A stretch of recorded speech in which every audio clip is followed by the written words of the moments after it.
अभी लगता है कुछ लोग जो विलम्ब से आने की सोच रहे हैं वे आएंगे।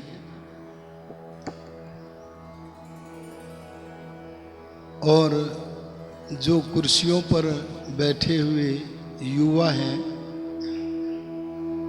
असमर्थ नहीं हैं, वे नीचे बैठ सकते हैं।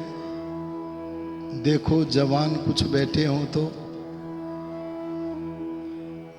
जो वृद्ध हैं, असहाय हैं, वे ऊपर ही बैठे रहें, जवान नीचे आ जाएं। क्यों रोक रही हो उनको जवान बनने को? किसी को रोको मत, ऊपर ही बैठी रहो, ऐसे मत कहो। बैठने दो, कोई आगे बढ़ रहा है तो। और भी कोई कुर्सियों पर अगर छोड़कर नीचे आ सकता है तो आ जाए। हाँ, जो असहाय हैं, असमर्थ हैं, वे बैठे रहें। और जो पीछे कुर्सियों पर बैठे हैं, आगे देखें, अगर जगह है तो आगे आ जाएं। देखो अभी भी लोग आ रहे हैं। कई लोग अपने अपने प्रोग्रामों के हिसाबों से आते हैं। इतने बजे का कार्यक्रम संपन्न होगा तो इतने बजे चलेंगे।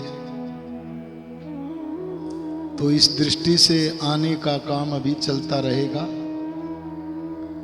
आइए हम सब मिलकर राष्ट्रीय प्रार्थना का उच्चारण करेंगे। ओम, आवाज को थोड़ा, ओम आ ब्रह्मन् ब्राह्मणो ब्रह्म वर्चसी जायता धेनुर्वो नड्वानाशुः सप्तिः पुरंधिर्योषा जिष्णुरथेष्ठः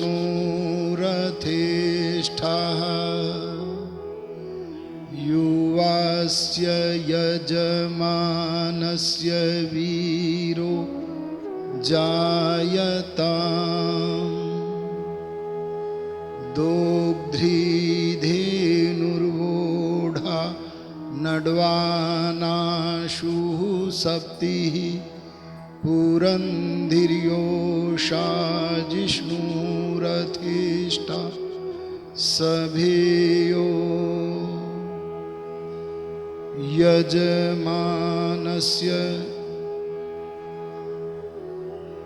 आज मंत्र भी विस्मरण हो गया है। आइए सभी गायत्री मंत्र का पाठ और एक बार संवेद स्वर में करें। ओम भूर्भुवः स्वः तत्सवितुर्वरेण्यं भर्गो देवस्य धीमहि धियो यो नः प्रचोदयात्। ओम त्वं हीनः पितावसो त्वं माता शतक्रतो बभूविथ अथातो सुम्नमीमहे।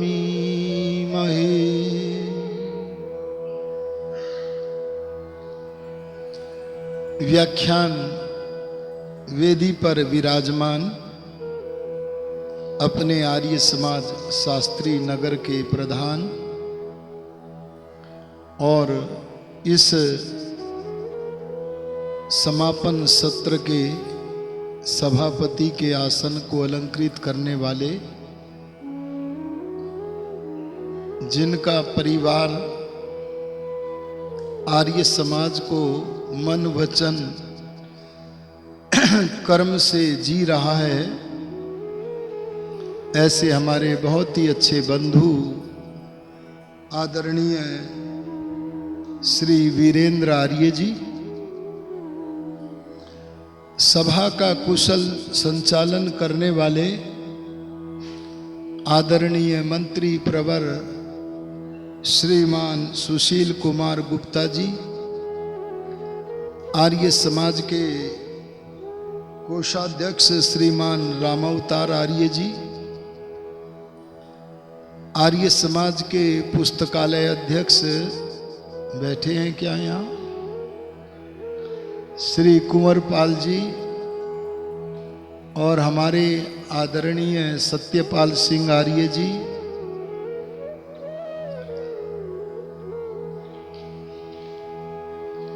आज हमारे बीच में अपनी आभा से इस सभा को अलंकृत कर रहे हैं आदरणीय आचार्य प्रमोद कुमार जी, गुरुकुल दबथला से पधारे हैं और उस गुरुकुल की आचार्य पद को अलंकृत करने वाली आदरणीय सोनिया जी,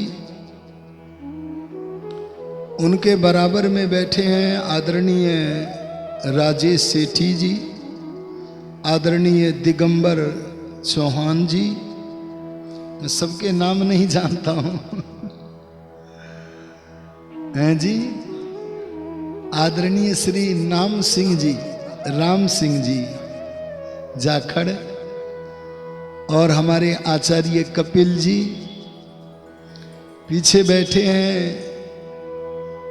आदरणीय अशोक सुधाकर जी,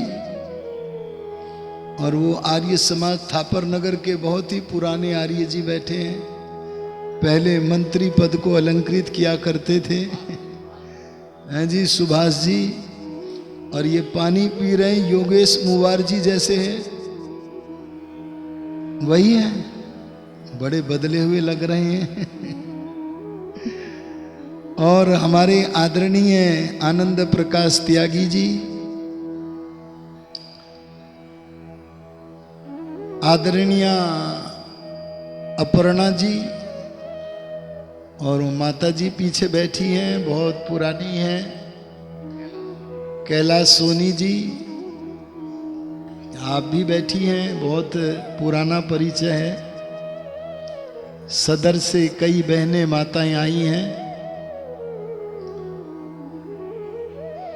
सम्मानिया मातृशक्ति और हमारे आदरणीय श्रीमान जयचंद आर्य जी, जिन्होंने अपना समस्त जीवन आर्य समाज के लिए होम किया है, आर्य समाज से सिद्धांतों से अपनी झोलियां भरी हुई हैं और दूसरे सत्यान्वेषी लोगों की झोलियों को भरने का सिद्धांत रूप मणियों व मोतियों से प्रयत्न भी किया है। ऐसे आदरणीय जयचंद आर्य जी, आदरणीय माता जी भी दिख रही थी मुझे, बैठी हैं। सभी पवित्र आत्माओं, आज का इस समापन सत्र में बहुत ही आवश्यक विषय, और आज ही का नहीं, बड़े चुन चुन के विषय रखे हैं, बहुत ही चुन चुन के विषय रखे हैं। एक एक विषय मोती था, जिन्होंने सुना है वे निश्चित रूप से लाभान्वित हुए होंगे। वो विषयों का कारण ही था कि यहाँ 3 दिन आर्य समाज का प्रचार प्रसार खूब अच्छी तरह से हुआ है। पूजा क्या है, भगवान का रूप क्या है, स्वरूप क्या है, आदि विभिन्न बातें आपके बीच में आई हैं।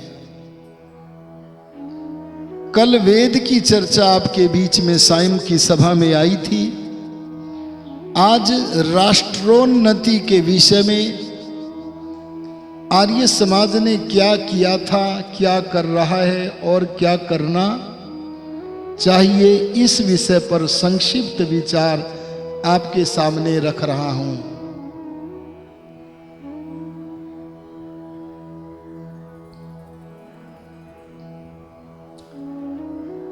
देखिए, सबसे पहले यह समझना है कि राष्ट्र किसे कहते हैं। हम किसी भी देश को राष्ट्र नहीं कह सकते। ये हमारे आदरणीय डॉक्टर राजवीर जी छिपे रहते हैं इनका पता ही नहीं लगते हैं और बैठते हैं बिल्कुल योगी की तरह, बड़े अच्छे। किसी भी देश को राष्ट्र नहीं कह सकते। जो देश राजमान है, अरे बोलो, जो देश राजमान है वो राष्ट्र है। राजते यत् तत् राष्ट्रम, जो देश चमकता है उस देश का नाम राष्ट्र है। अरे बोलो, जो देव चमकता है उस देश का नाम क्या है? राष्ट्र है। पर जो देश बुझा हुआ है वो देश तो होता है लेकिन उसका नाम राष्ट्र नहीं है। ये हमारे आरपी चौधरी जी तो बिल्कुल दिया तले अंधेर पास में ही बैठे थे। जो देश चमकता है, वेद में यत्र तत्र सर्वत्र देश को चमकाकर राष्ट्र बनाने के उपाय वर्णित किए हैं। उन उपायों को आर्य समाज ने अपनी स्थापना के समय से ग्रहण किया है। एक जगह कहा है राष्ट्र को अनेक देवियों से, पर मैं आज 3 देवियों की चर्चा करूंगा। राष्ट्र को 3 देवियों से चमकाओ। अरे बोलो, किससे चमकाओ? 3 देवियों से देश को चमकाओ तो देश उन देवियों से चमक कर क्या बन जाएगा? राष्ट्र बन जाएगा। और आर्य समाज ने उन देवियों से अपने भारत देश को, और केवल भारत देश को ही नहीं, जहां जहां आर्य समाज है, जिन जिन देशों में, वहां वहां के नागरिकों ने आर्य समाज की छत्र छाया के तले इस देश को चमकाने का प्रयत्न किया है। और वो पहली देवी है ईडा। अरे बोलो, क्या है?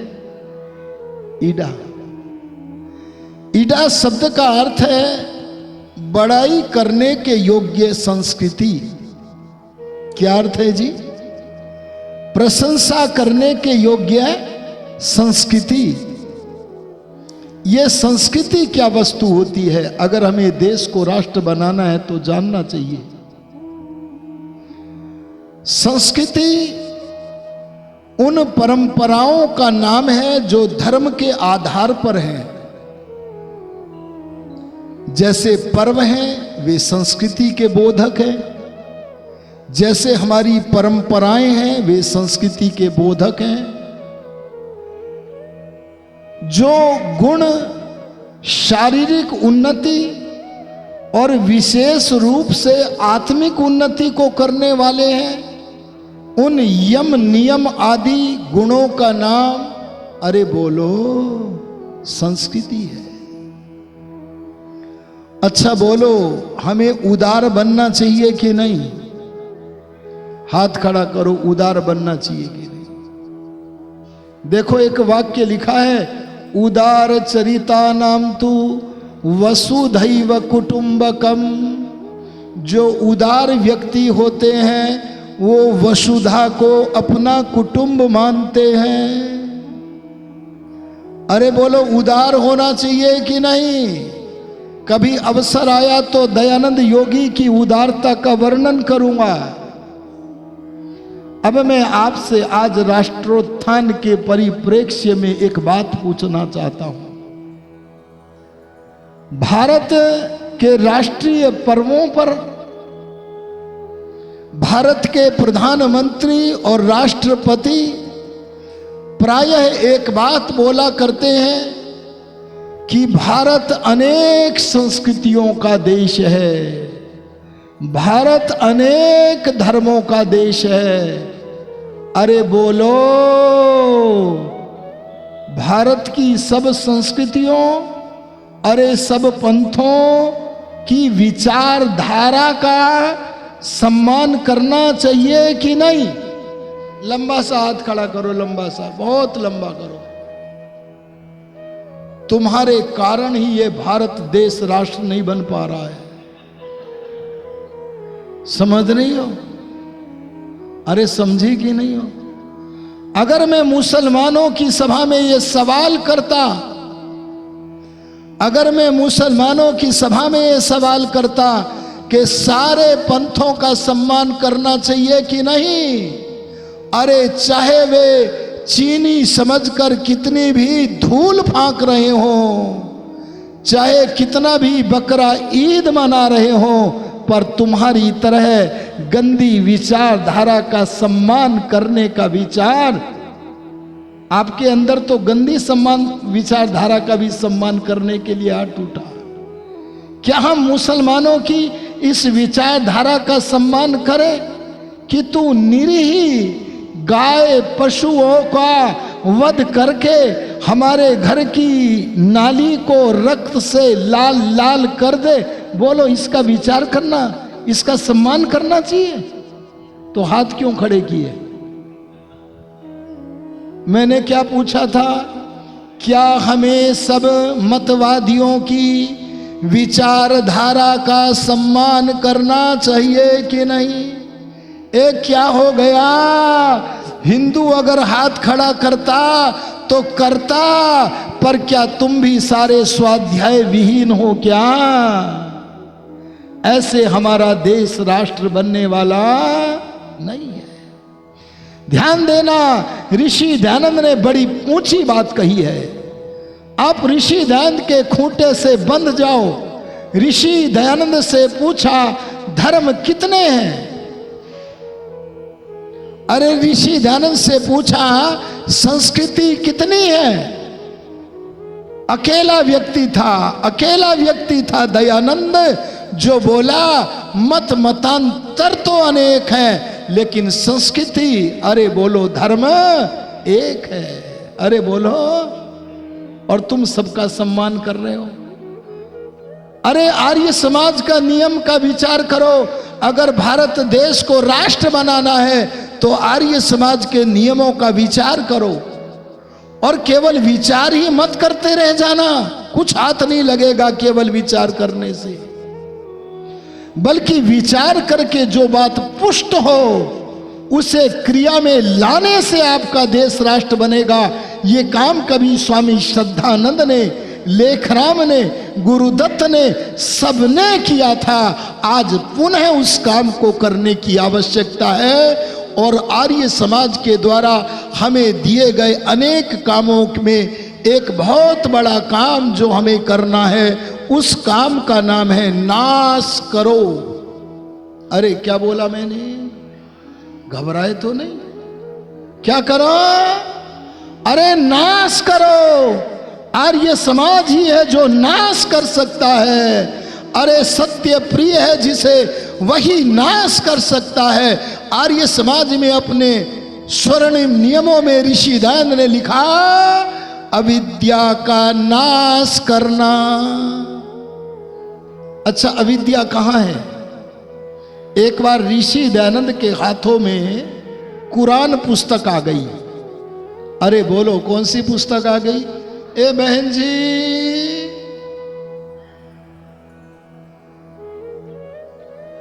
बहन जी बैठ जाओ, बहन जी बैठ जाओ, बैठ जाओ, जहां भी हो बैठ जाओ, और बात मत करना कतई भी। पुस्तक को बाद में लेना देना। हाँ जी, मैं कहां तक पहुंचा था? एक बार कुरान पुस्तक आ गई। अरे एक बार बाइबल पुस्तक आ गई, और ये पुस्तक केजरीवाल के हाथ भी आई है। अरे आई है कि नहीं? अभी मैंने सुना केजरीवाल कहता है कुरान पुस्तक केवल मुसलमानों के लिए नहीं है, जो भी भला करना चाहे वो कुरान पढ़े।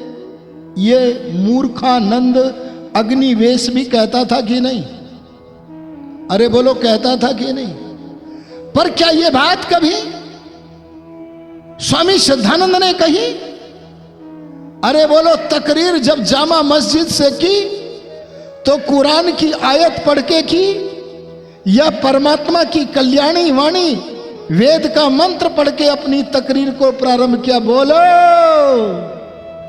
आहा, यहां उदारता नहीं करनी है, इसका नाम उदारता है नहीं। इसलिए ध्यान देना, सत्य का प्रबल आग्रही बन करके रहना है। अगर सत्य का प्रबल आग्रही नहीं बनोगे तो तुम्हारा देश जो राष्ट्रपन को छोड़ता चला जा रहा है, अरे जिनके हाथ में भारत देश की बागडोर मिली, वो नेहरू कहता है, उसकी पोल अभी संसद में खोली वर्तमान प्रधानमंत्री नरेंद्र मोदी ने। क्या कहा? भारत देश का पहला प्रधानमंत्री नेहरू अपने देश को राष्ट्र भी नहीं मानता था। आप जानते हैं आपके साथ कितना बड़ा धोखा हुआ है। अरे आपने देश को आजादी दिलाई, स्वतंत्रता दिलाई, लेकिन कुछ दुष्ट लोगों के कारण, जो सांप्रदायिक लोग थे, उन लोगों के हाथ में हमारे देश की बागडोर आ गई और उन्होंने जहां कहना था कि हमारा देश राष्ट्र है, उन्होंने अपने मुख से कहा हमारा देश राष्ट्र नहीं है। पर प्रधानमंत्री मोदी जब बोले हमारे देश की आत्मा राष्ट्र है, हम अपने देश को राष्ट्र मानते हैं और पूरी तरह राष्ट्र बना करके छोड़ेंगे, बोलो बाँछें खिल गई कि नहीं खिल गई? आर्यों पर ये देश राष्ट्र अगर बनाना है तो सबसे पहले समान संस्कृति की विचारधारा पैदा करनी होगी। अरे बोलो किसकी? समान संस्कृति की। मैं आपसे कह रहा था कि एक बार कुरान आ गई, एक बार बाइबिल आ गई ऋषि दयानंद के हाथों में, अरे स्वामी विवेकानंद जी के हाथ में भी आई। मैं जानता हूं यहां विवेकानंद को मानने वाले बहुत लोग बैठे हैं, लेकिन फिर भी मैं कहूंगा, चूकूंगा नहीं। विवेकानंद बोले, क्या बोले? वे बोले ईसा मसीह परमात्मा का, खुदा का दूत है। अगर हम विवेकानंद पर विश्वास करते हैं, अगर हम विवेकानंद के मत के अनुयायी हैं, तो बोलो वो कौन सा कारण है कि हम ईसाई न बन जाएं? अरे जब भगवान का दूत है ईसा मसीह, तो ईसा मसीह के पद चिन्हों पर चलकर हमको ईसाई बन जाना चाहिए कि नहीं? अरे बोलो स्वामी विवेकानंद की जय ईसाई बन करके करनी चाहिए कि नहीं? परंतु अगर देश को राष्ट्र बनाना है तो विवेकानंद जैसे लोगों के विचारधारा से हमारा देश राष्ट्र नहीं बन सकता। हमारा देश तो ब्रह्मा से लेकर दयानंद पर्यंत ऋषियों की विचार सरणी का अनुगमन करके ही बन सकता है। और ऋषि दयानंद ने क्या कहा? ऋषि दयानंद ने कहा, अगर मैं कुरान पढ़ता हूं तो कुरान रूपी धूल को चीनी समझकर फांकने वाले मुस्लिम, अरे बाइबिल को चीनी समझकर फांकने वाले ईसाई इन पुस्तकों को भगवान की बताते हैं। अरे बोलो किसकी? वे बोले तुम भी तो वेद को भगवान की बताते हो।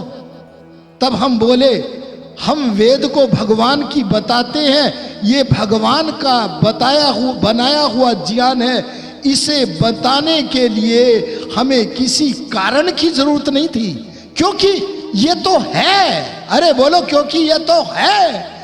लेकिन तुम लोगों को कुरान को, बाइबिल को नया मत चलाने के लिए इसे भगवान की रचना बनाने की, बताने की आवश्यकता पड़ी है, क्योंकि वे भेड़ जो तुम्हारे पीछे चलनी थी, अगर उनको ये न कहा जाता कि ये कुरान और बाइबिल भी ईश्वरीय देन है, तो भेड़ बनकर तुम्हारे पीछे कैसे चलते।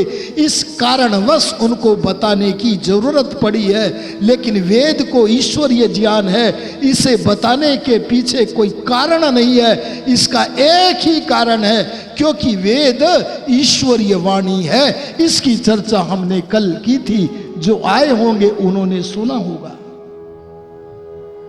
कैसा है वेद, कैसा है कुरान, अरे कैसा है बाइबल? जब ऋषि दयानंद से पूछा तो उन्होंने कहा, अरे खुदा का बनाया हुआ पुस्तक तो छोड़ो। सुन लो ध्यान से, कुरान कैसी गंदी चीज है। क्या कहा? कुरान खुदा का बनाया हुआ तो छोड़ो। अरे कुरान किसी विद्वान की रचना भी नहीं है, बल्कि कुरान के पढ़ने से पता चलता है इसमें परमात्मा के सृष्टि नियमों के विरुद्ध, सत्य के विरुद्ध ऐसी ऐसी बातें लिखी हुई हैं जिनके पढ़ने से पता चलता है कि कुरान और बाइबल किसी जंगली आदमी की बनाई हुई पुस्तक है। बोलो, ये विचारधारा सारे देश के नागरिकों में अगर नहीं फैलेगी तो क्या हम अपने देश को राष्ट्र बना सकेंगे?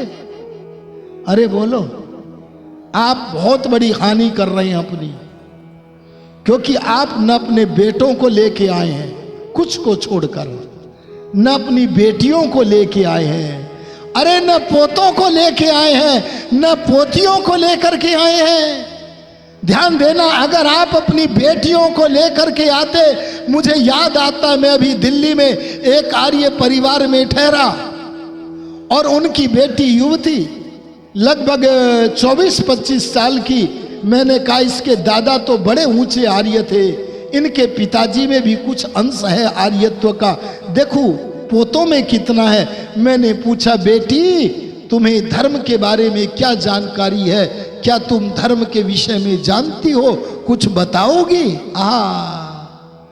वो बेटी कहने लगी, इस दुनिया में धर्म से गंदी वस्तु कोई नहीं है, धर्म के नाम पर ही खुरापात हो रही है।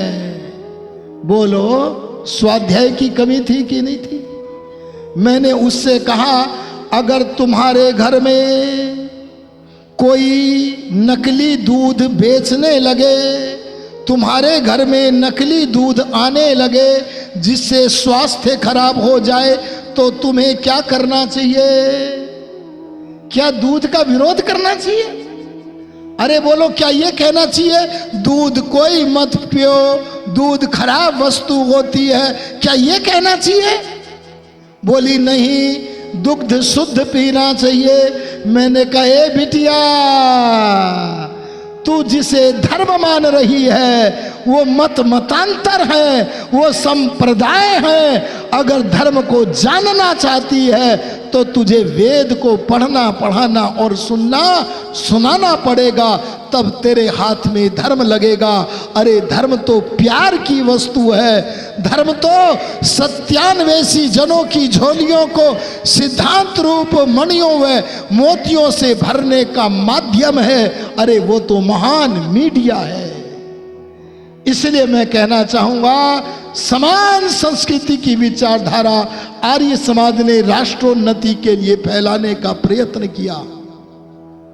जो गांधी कभी कहता था, क्या कहता था कि हम कभी देश के टुकड़े नहीं होने देंगे। ऊपर से नेता कुछ भी बोलते, महापुरुष नहीं होते।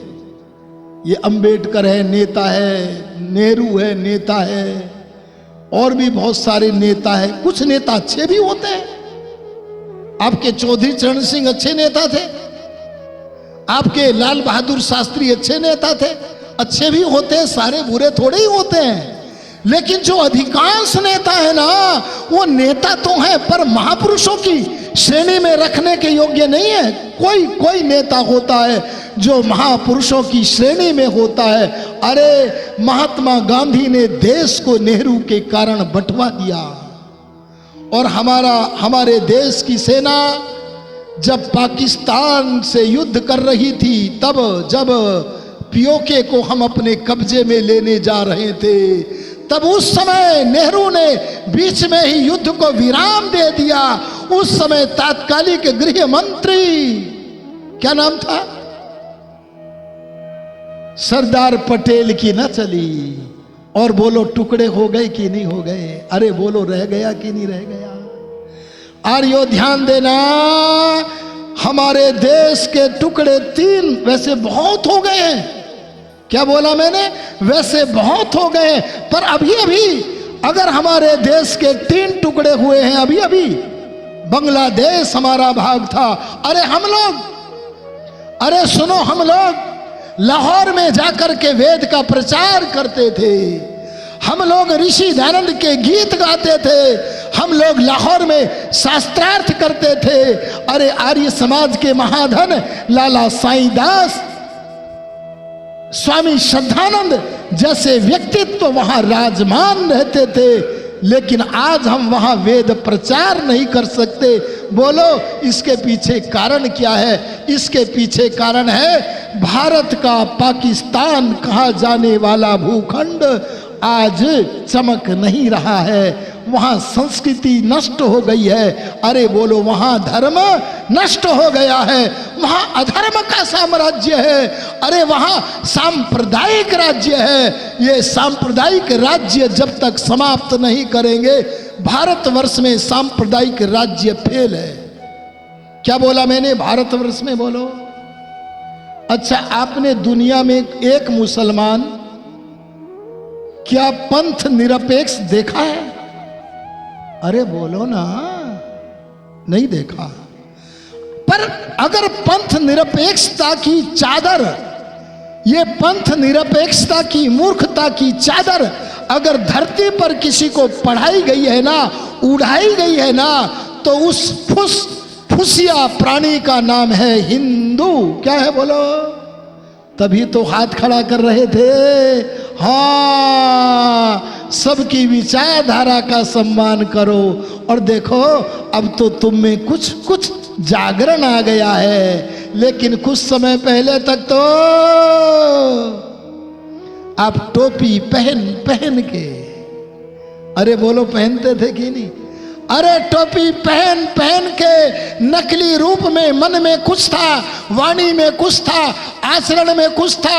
और जो दुष्ट मारने के योग्य होते हैं, अरे जिनकी विचारधारा भारत में से नष्ट करने के योग्य है, उन लोगों के गले मिलते थे। इसलिए गले मिलते थे ताकि आप धर्म सापेक्षता का पाठ नहीं जानते थे, बल्कि धर्म निरपेक्षता का पाठ आपके अंदर घर कर गया था। अब पुनः जागरण कुछ हो रहा है। इसलिए अपने देश को राष्ट्र बनाने के लिए उपासना पद्धति एक करो। अरे बोलो क्या करो? तभी तो एकता होगी ना। अरे अपने पर्वों को मनाने की सांस्कृतिक एकता करो। अरे यज्ञों का पाठ पढ़ाओ, संध्या ईश्वर की पूजा की एकता करो, धर्म की एकता करो, सिद्धांत की एकता करो। अगर ये एकता के सूत्र में बंधोगे तो बोलो क्या जाति के नाम पर खड़े हुए मूर्खानंद को वोट दोगे या धर्म के लिए समर्पित व्यक्ति को वोट दोगे? अरे बोलो। मुझे लगता है आप में से अधिकतर लोगों ने योगी जी को वोट दिया है। अजी बोलो, योगी जी को दिया है कि नहीं? क्यों दिया? ध्यान देना, इसलिए दिया। आपने कोई रिश्तेदारी के कारण नहीं दिया। आपने क्यों दिया? अरे जैसे परमात्मा की दंड व्यवस्था से इस संसार में जगत में व्यवस्था बनी रहती है, ऐसे जिस राजा के राष्ट्र में दंड जगता है, रात में भी दंड जगता है, वहां की प्रजा सुख से रहती है। अगर कोई राजा बिलडोजर चलाता है, समझो उसे प्रजा से प्यार है। ये प्रजा के प्यार के कारण आपने योगी जी को वोट दिया। अरे बोलो दिया कि नहीं दिया? आर्यों, मैं आपसे एक बात कहना चाहता हूं। मेरठ वालों ने मेरे को बहुत बार सुना है, पर मैं राजनीति की बातें नहीं किया करता था। आज प्रसंग है तो मुझे कहना पड़ रहा है। और जब मौका आता है मैं भाजपा वालों को रगड़ने में भी पीछे नहीं रहता हूं। लेकिन अभी मैं इसलिए नहीं रगड़ता क्योंकि कहीं सोनिया जैसी सर्पिणी लाभ न उठा जाए। अरे बोलो किस लिए?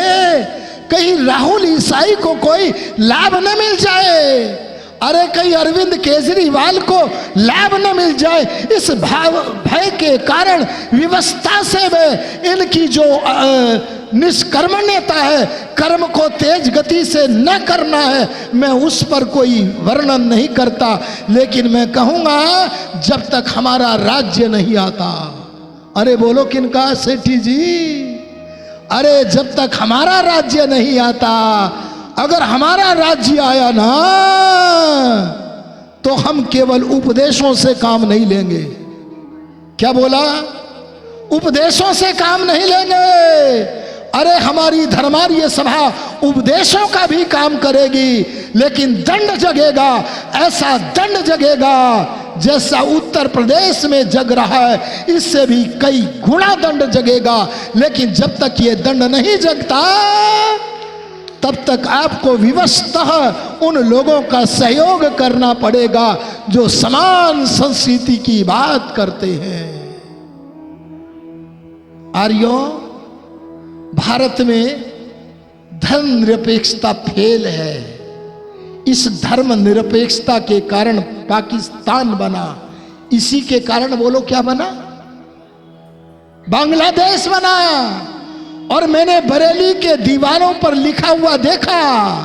क्या लिखा हुआ देखा? हंस हंस के लिया पाकिस्तान, और बोलो लड़ लड़ के लेंगे हिंदुस्तान। ए लोगों, तुम धर्मनिरपेक्षता की चादर उतार के फेंक दो रे, चादर उतार के फेंक दो। मैं तुम्हारे प्यार के कारण ये वाक्य बोल रहा हूं। मेरे को प्यार है तुमसे, वैदिक धर्म से, सनातन संस्कृति से प्यार है। इसलिए मैं कहता हूं अपने बच्चों को स्वाध्याय की भट्टी में डाल दो। इन बच्चों से बात करो। कितने प्यारे बच्चे, छोटे छोटे। हमारी बेटियां मेट्रो में घूम रही हैं, मेट्रो ट्रेन जो होती है, और कपड़े कैसे पहन रही है वो सारा दिख रहा है, ये ना सारा।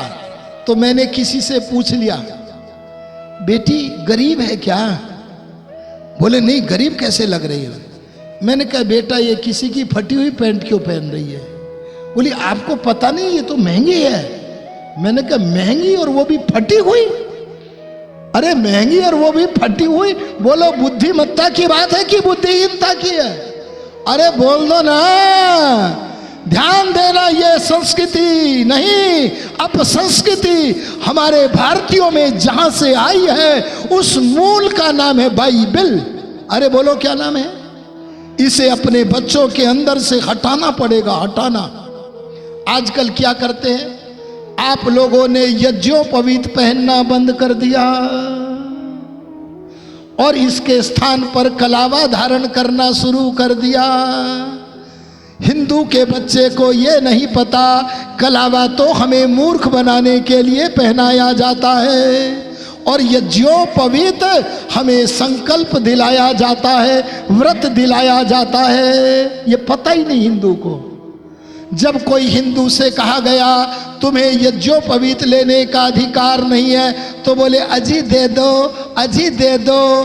तो रिजर्वेशन के पंडित जी बोले। कौन से पंडित जी बोले? ऐसे नहीं,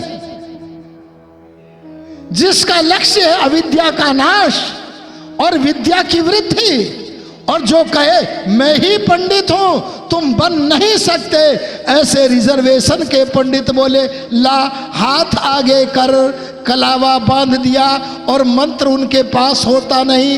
एक गंदा सा वाक्य बोला, क्या? ये न बद्धो बलि राजा दानवेंद्रो महाबलः तेन त्वा प्रतिबधनामि माँ चल माँ चल माँ चल। तुझे मैं अपने साथ जोड़ता हूं, किसके? संकल्प के नहीं, व्रत के नहीं। इस बात को मुसलमान जानता है कि ये कलावा पहनना मूर्खता है, परंतु यज्ञोपवीत पहनना वैदिक धर्म का चिन्ह है। इसलिए लव जिहाद की प्रक्रिया को करते हुए भी मुस्लिम लड़के यज्ञोपवीत पहनकर नहीं घूमते, बल्कि हाथ में कलावा पहन करके घूमते हैं। अरे बोलो घूमते हैं कि नहीं घूमते हैं? एक बार योगी जी से पूछा सेठी जी कि अगर कोई मुस्लिम युवक मुस्लिम युवती से शादी कर ले तो योगी जी ठीक है, और अगर कोई मुसलमान लड़का कलावा पहन कर तुम्हारी हिंदू लड़की से शादी कर ले तो गलत कैसे? बातें खिल गई। वैदिक संस्कृति का पाठ पढ़ाते हुए योगी आदित्यनाथ चूंकि सत्यार्थ प्रकाश पढ़ चुके थे इसलिए बोल बैठे। क्या बोले? जिस समय हिंदू युवक किसी मुस्लिम युवती से विवाह करता है तो वो उसके जीवन की सुरक्षा, संरक्षा, पत्नीपन की ठेकेदारी लेता है, पूरे जीवन की संरक्षा लेता है। लेकिन जब कोई मुस्लिम युवक हिंदू युवती से विवाह करता है तो 1 नहीं 10 करे, 15 करे, 20 करे और उसे छोड़ देता है।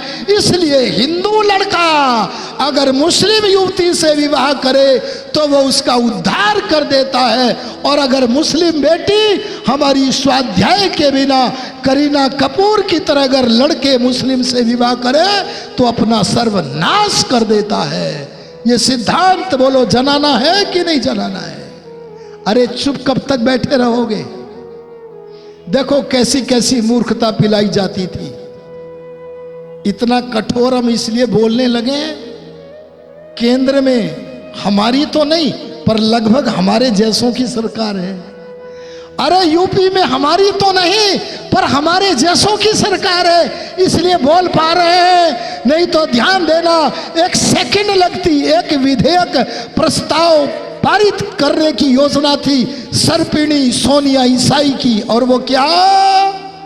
अगर कोई मुसलमान किसी हिंदू की शिकायत कर दे तो शिकायत करते ही उसे कारागार में डाल दो। कारागार में जिस हिंदू को डाला उसे ये पूछने का भी अधिकार नहीं है कि मेरी शिकायत किसने की। वो शिकायत होते ही दोषी सिद्ध हो गया। और अगर कहीं हिंदू मुस्लिम दंगा हो, शुरुआत किसने भी की हो, उस क्षेत्र के जो हिंदू हैं वो दोषी सिद्ध होकर दंडित किए जाएं।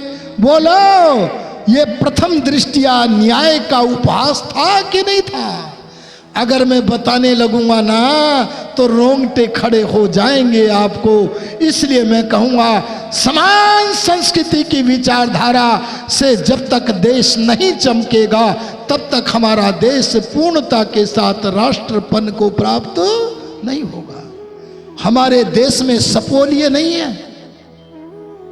अरे क्या बोला मैंने? हमारे देश में सपोलिए नहीं है, बड़े बड़े अजगर हैं। अरे बड़े बड़े अजगर हैं। उन बड़े बड़े अजगरों को और ये जातियों का चोला ओढ़कर, अरे बोलो किसका? और जातियों का चोला ओढ़कर और समझते हैं कि भेड़ हमारे पीछे हैं। अरे बोलो तुम्हें क्या मानते हैं? बोले भेड़ हमारे पीछे है, बोले भेड़ हमें मतदान करेंगी। अरे ध्यान देना, कई पीढ़ियों का हिसाब कर देते हैं पर उन बेचारों को न धर्म का पता है, न संस्कृति का पता है, न राष्ट्र का पता है। इसलिए ऋषि दान ने सत्यार्थ प्रकाश में लिखा धर्म एक होता है। अरे बोलो धर्म एक होता है जिसका कोई विरोध नहीं कर सकता, जो सदा रहने वाला सनातन होता है उसका नाम क्या है? धर्म। और सुन लो, जिसके मूल में मनुष्य होता है, पहचान बता रहा हूं, ऋषि ने बताइए। राष्ट्र बनाना चाहो तो ये पहचान याद रखना। क्या? जिसके मूल में मनुष्य होता है वो क्या है? संप्रदाय। और जिसके मूल में भगवान होता है बोलो वो क्या है? धर्म। अरे समझ में आया कि नहीं? अगर एक संप्रदाय के मूल को इतिहास में से निकालते जाओ, मोहम्मद को इतिहास में से निकाल दो तो बोलो मुस्लिम मत, धराशायी। ईसा मसीह दुष्ट को इतिहास में से निकाल दो। जब मैं ऐसे लोगों को दुष्ट बोलता हूं ना तो मुझे आनंद आता है, सच कहता हूं आनंद आता है। ध्यान देना, इनकी दुष्टता अगर आपके सामने खोलने लगूंगा ना, मैं अधिक विचार नहीं दे रहा हूं उस विषय को, पर मैं शुद्ध रूप में जो शब्द दे रहा हूं उनके अर्थों को अगर आपने देखना हो तो बाइबल पढ़ लेना। अरे बाइबल न पढ़ सको तो 13वां 14वां समोल्लास पढ़ लेना, आपको उनकी दुष्टता का पता चल जाएगा। आज प्रत्येक हिंदू को जैसे योगी जी प्रेरणा देते हैं, जहां सारे सत्यार्थ प्रकाश को पढ़ाने की जरूरत है, वहां 13वें 14वें समोल्लास को भी पढ़ाने की बोलो। आर्य समाज में भी अजगर घुस जाते हैं। अरे बोलो क्या कहा मैंने? मैं सपोलिया नहीं बोल रहा जी। आर्य समाज में अजगर घुस जाते हैं और क्या कहते हैं वो? हम 13वें 14वें समोल्लास को निकालने पर विचार करेंगे। अरे बोलो ये सपोलिये हैं कि अजगर? इनके फनों को कुचलना होगा। ध्यान देना। अरे योगी जी जैसे व्यक्ति, वे लोग जब 13वें 14वें समोल्लास के महत्व को समझ सकते हैं, तो जो आर्य समाज में लाल कपड़ा पहन करके आ जाते हैं, उनको 13वां 14वां समोल्लास समझ में क्यों नहीं आता है? इसलिए मैं कहना चाहता हूं, इन्हें समझना पड़ेगा। ऋषि दयानंद से एक आदमी बोला, खंडन मत करो। मैं बिजनौर में आर्य समाज आत्मानंद धाम का निमंत्रण देने के लिए लोगों के पास पहुंचता हूं। एक घटना मुझे स्मरण आती है। एक सज्जन के पास हम बार बार निमंत्रण देने जाते थे। मैं कार्यकर्ता भी बहुत अच्छी तरह से हूं। मैं आपको बात बता दूं, जब मैं बिजनौर में होता हूं तो मैं एक कार्यकर्ता के रूप में अपने झंडे गाड़ने की कोशिश करता हूं और मैं ये प्रतिस्पर्धा में रहता हूं कि कोई कितना भी बड़ा कार्यकर्ता बिजनौर में बन जाए, ए विष्णु मित्र तुझे उससे ऊंचा कार्यकर्ता बनना है। मैं चाहता हूं कि मेरे बिजनौर में चूंकि मैं कम रहता हूं तो वहां पुरोहितों की बाढ़ आनी चाहिए और इसीलिए बार बार मैं पुरोहित प्रशिक्षण लगाता हूं और मैं ऑनलाइन भी पुरोहित प्रशिक्षण शिविरों का आयोजन करता हूं, जिससे मैं चाहता हूं कि परिवारों में अच्छे पुरोहित जा करके आपको वैदिक संस्कृति का पाठ पढ़ाने में सफल हो सके। आर्यो एक निमंत्रण देने में जाया करता था। मुझे पता था, हर बार की तरह प्यार से बैठाया, चाय पान कराया, मीठे वचन बोले, पर मेरे से इस बार रहा न गया और मैंने कहा, आप हर बार हमारे निमंत्रण को वाणी से स्वीकार करते हो, हमें जलपान आदि भी कराते हो, हमें प्रीति भी देते हो, परंतु आप आर्य समाज में कभी आए नहीं। आते क्यों नहीं? आपसे भी कहते होंगे ऐसे। अरे बोलो, कहते हैं कि नहीं? तो मैं ऐसे लोगों से कहना चाहता हूं, मैंने उनसे कहा, आपत्ति बताओ क्या है? तो लंबी सी सांस ली। अरे क्या ली? लंबी सी सांस ली और लंबी सी सांस लेकर बोले, अजी कैसे आए? क्या बोला? अजी कैसे आए? हमने कहा क्या हुआ? बोले आप खंडन करते हैं और हम ठहरे सनातनी। मैंने कहा इसको पकड़ना पड़ेगा, टेक्निक आनी चाहिए पकड़ने की। तो मैं धीरे से कान पे मुंह ले गया। मेरे साथियों को कोई संदेह नहीं होता क्योंकि उन्हें मेरी कट्टरता का पता है। मैं कान पे मुंह ले गया।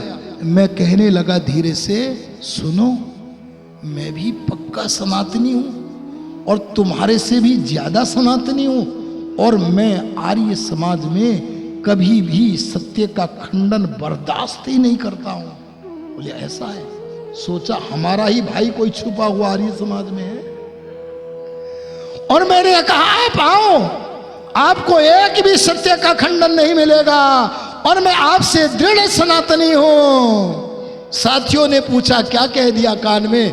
मैंने कहा पक्का सनातनी हूं, सत्य का खंडन नहीं करता। और देखना ये मंत्र ऐसा फूंक के आया हूं, इस बार आएगा ये। और वो आया जी। और मैंने उस समय कहा, ध्यान देना, मैंने उस समय कहा संसार में जितने भी धर्म के नाम पर, किसके नाम पर? नाम तो धर्म का है जी। पर है नहीं। संसार में जितने भी धर्म के नाम पर चलने वाले मत हैं, संप्रदाय हैं, सारे के सारे खंडन करते हैं। वो देखे मेरी तरफ। अरे मैं आक्रामक होके बोल रहा था कि अपने को बचाव करके बोल रहा था? आक्रामक होके चोट मार रहा हूं। मैंने कहा भारत में नहीं, विश्व में धर्म के नाम पर चाहे ईसाई हो, अरे चाहे पुरानी हो, चाहे मुस्लिम हो, सारे के सारे मत मतांतर जो धर्म के नाम पर चलते हैं, वे क्या करते हैं बोलो? अरे क्या करते हैं? सत्य का खंडन करते हैं। पर आप पूछ सकते हैं, अरे धरती पर कोई तो वीर होगा, अरे कोई तो आंदोलन होगा जो सत्य का खंडन नहीं करता। तब मैं कहता हूं, अगर धरती पर कोई सत्य का खंडन नहीं करता तो उस महान सत्संग का नाम है, वैदिक धर्म के सत्संग का नाम है आर्य समाज। अरे बोलो क्या है? आर्यो ध्यान देना, पहले हमें कोई भी बहका लेता था। हमारे उपदेशक सुनाया करते थे, कोई उनके पास ये तो समय होने को है। मैं आज अपने विषय के साथ न्याय भी नहीं कर पा रहा हूं क्योंकि इधर ही बहक गया हूं। हाँ जी, मैं क्या कह रहा था? एक मुल्ला बैठा, जी नहीं, वो स्वामी जी थे उदार, वो पोप जी बोलते थे। कौन बैठा जी? मुल्ला बैठा और फुसफुसिया को बहकाने लगा।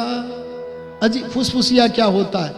हमने सुना एक प्राणी होता है जिसकी कमर में रीढ़ की हड्डी नहीं होती, यूं सांप की तरह चलता है। पता नहीं कोई प्राणी होता है कि नहीं होता है, पर दयानंद के आने से पहले ऐसा फुसफुसिया जीव अगर कोई था तो मैं समझता हूं उसका नाम था हिंदू। अरे बोलो क्या था? इसके विचारों पर कोई आक्रमण कर दे तो ये ही करके रह जाता था। एक व्यक्ति बिना तर्क के मूर्खता से इस फुसफुसिया के सामने मुल्ला बन के लंबी दाढ़ी रख के, ए तुम यज्ञोपवीत जब पहनते हो ना तो सुंदर लगते हो, समझे कि नहीं समझे? पर ये कितने कुरूप लगते, देखे कि नहीं? कैसे कुरूप गंदे। वो देखा आपने, वो नेता है कौन सा है, असदुद्दीन, कितना गंदा, देखने को मन नहीं करता, पर सांप्रदायिक चिन्ह रखता है और हम धार्मिक चिन्ह नहीं रख रहे हैं। अब विचार करिएगा, वो मुल्ला क्या बोले?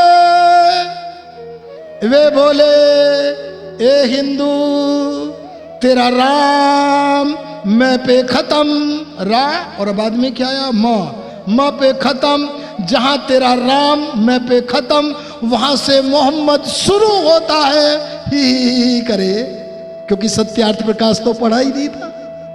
अरे वैदिक धर्म का सत्संग तो किया ही नहीं था।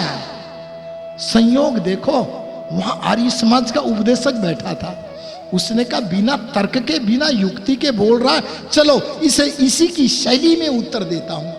बोले एक बार फिर बोलना। तो उसने कहा मैं ये कहता हूं जहां तुम्हारा राम मैं पे खत्म होता है वहां हमारा मोहम्मद शुरू होता है। तो ये आर्य बोला तो सुन इसी शैली में, जहां तेरा मोहम्मद दय पे खत्म होता है वहां से दयानंद शुरू होता है, और बोलो आखिर तक वही रहता है। अरे बोलो आखिर तक दयानंद ही तो रहेगा ना। अगर तुम्हें सचमुच में धर्म को स्वीकार करना है तो दयानंद के खूंटे से बंधो। मैं कहना चाहूंगा, अगर एक एक संप्रदाय के प्रवर्तक को हटा दो तो संप्रदाय समाप्त हो जाएगा। पर वैदिक संस्कृति के इतिहास में आप चाहे कपिल को हटा दो, चाहे कणाद को हटा दो, चाहे राम को हटा दो, चाहे कृष्ण को हटा दो, मैं कितने ऊंचे ऊंचे आदमियों के नाम ले रहा हूं। अरे चाहे महर्षि दयानंद को इतिहास में से निकाल दो, अगर इनको अपने इतिहास में से निकाला तो इतिहास की हानि को तो रोका नहीं जा सकता।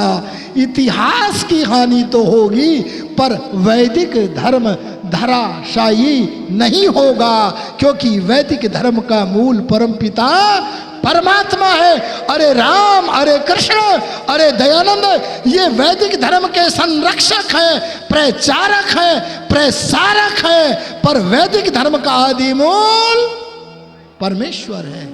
अरे फिर भी हाथ उठा रहे हो मुल्लों के लिए, ये उदारता हुई क्या? अरे तुम्हें तो रूह भी नहीं मानते तुम्हारे अंदर।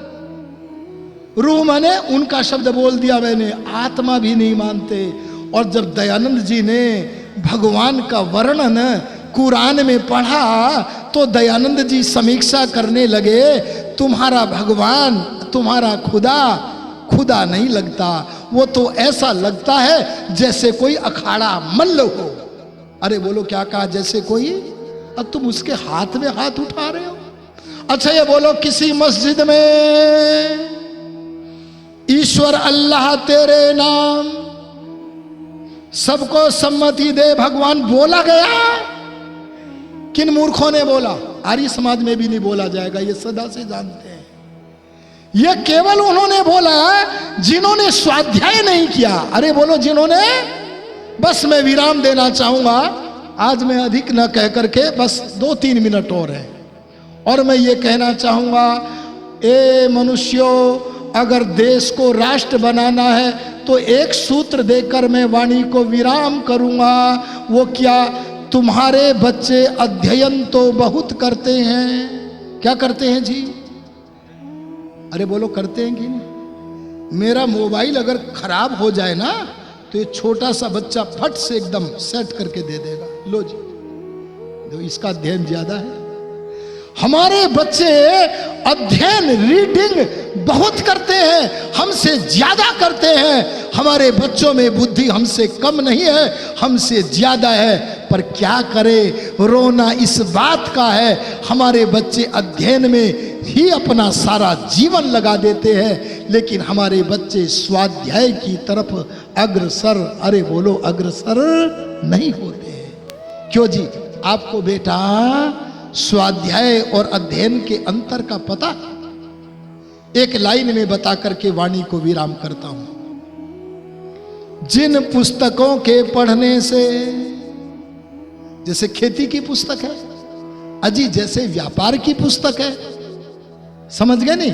कंप्यूटर साइंस की पुस्तक है, जैसे वकालत की पुस्तक है, जैसे अनाटमी की पुस्तक है, जैसे फिजियोलॉजी की पुस्तक है, ऐसी ऐसी जिन पुस्तकों के पढ़ने से हमारे मन के विचार का प्रवाह, प्रवाह तो जानते हो ना, जैसे पानी जब चलता है तो चलते हुए पानी को क्या बोलते हैं? प्रवाह। ऐसे जिन पुस्तकों के पढ़ने से हमारे मन के चिंतन का प्रवाह बाहर की तरफ हो। अरे बोलो कहाँ हो? बाहर क्या है जी? रोटी। अरे बोलो बाहर क्या है? कपड़ा। अरे बोलो बाहर क्या है? मकान। समझ में आ गया ना? जिन पुस्तकों के पढ़ने से हमारे मन के चिंतन का प्रवाह और उसका फल रोटी, कपड़े, मकान के रूप में बाहर हो, उसका नाम है अध्ययन। बोलो ये करना चाहिए कि नहीं करना चाहिए? अरे बोल दो ना, करना चाहिए कि नहीं? हम रोकते नहीं, क्योंकि वेद ने कहा करो, और वेद में इस अध्ययन की वार्ताएं भी हैं। पर केवल अध्ययन से मोक्ष धन नहीं मिलेगा, मानव जीवन कभी सफल नहीं होगा। किसी भी लड़की को कोई बहका लेगा, लड़के को बहका लेगा। तो क्या करना है? जिन पुस्तकों के पढ़ने से, जैसे योग दर्शन, जैसे सत्यार्थ प्रकाश, जैसे न्याय दर्शन, जिन पुस्तकों के पढ़ने से हमारे मन के चिंतन का प्रवाह और उस प्रवाह का फल बाहर नहीं, फिर किधर? अंदर। अंदर क्या है त्यागी जी? मन। मन को क्लीन कर दे। अंदर क्या है? आत्मा। आत्मा को ऊंचा कर दे। हमें लोग महापुरुष कहने लगे। अंदर क्या है? आत्मा का अंतर्यामी परमात्मा।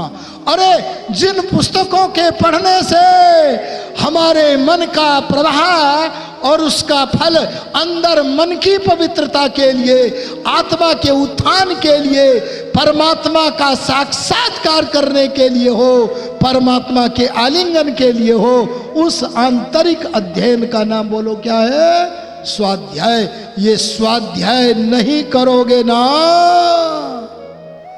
तो मोदी योगी के वश की बात नहीं है जो तुम्हारे देश को राष्ट्र बना ले। इसलिए मैं कहूंगा सबसे प्रीतिपूर्वक धर्मानुसार व्यवहार करना सज्जनों के प्रति हमारा कर्तव्य है, लेकिन दुष्टों के प्रति यथा योग्य व्यवहार करना हमारा कर्तव्य है। दयानंद के वचन में कोई चूक नहीं होती है, वो पूरा का पूरा दिखाते हैं, हम पूरा का पूरा देखने की कोशिश नहीं करते हैं। किसी ऋषि ने कहा आतताई को आते हुए देखो तो विचार मत करो, उसको नष्ट कर दो। अरे नाश करो अविद्या के भंडार मत मतांतरों का और वेद विद्या का विस्तार करो, तो हमारा देश समान संस्कृति, समान मातृभूमि, समान मातृभाषा के भाव से परिपूरित होकर के अवश्य राष्ट्रत्व को प्राप्त होगा। इन्हीं शब्दों के साथ श्रद्धेय प्रधान जी वीरेंद्र जी का धन्यवाद करते हुए कि वे सेतु बने और आप लोगों से संवाद करने का अवसर दिया।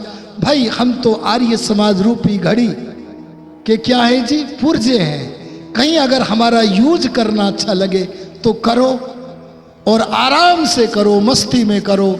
अब तो प्रभु की कृपा ये है कि जो झंझट थे वो सारे खत्म हो गए।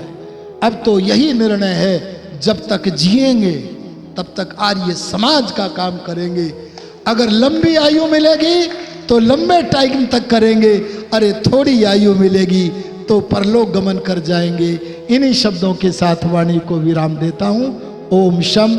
और जो सज्जन हमारे प्रवचन को सुनना चाहें, घर बैठे सुनना चाहें, वो हमारे नंबर को नोट कर सकते हैं।